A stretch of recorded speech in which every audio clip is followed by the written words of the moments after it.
Well, public transit here in northeast Wisconsin may be shrinking.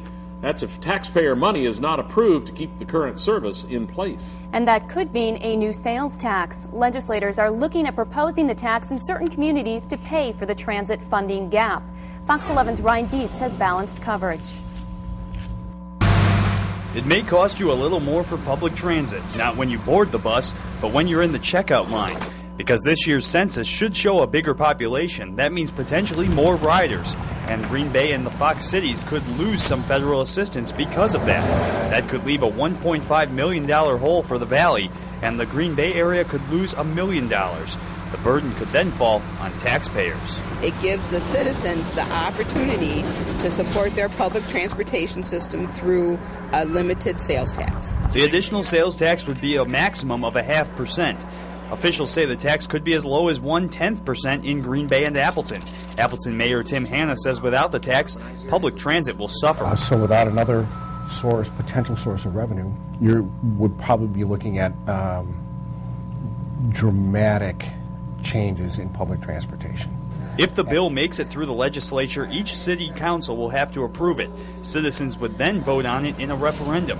And if a municipality doesn't approve it, it won't be a part of the regional transit system.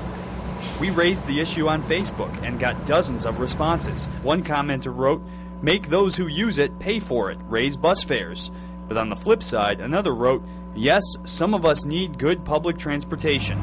Proponents of the bill say these buses bring business to the area, create jobs, and make travel easier, but there isn't bipartisan support.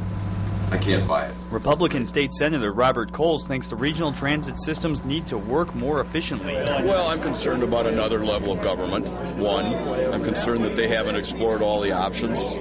Two, and finally, I'm concerned about another tax. Another issue is time. Legislators only have a few more weeks in session, which is supposed to wrap up by April 22nd. Assembly Majority Leader Tom Nelson is in favor of the tax, but he says there is strong Democratic support so far. But as it stands right now, we do not have a broad bipartisan consensus on this issue. Hanna believes if the bill doesn't pass in the legislature by April 22nd, it will pass next spring.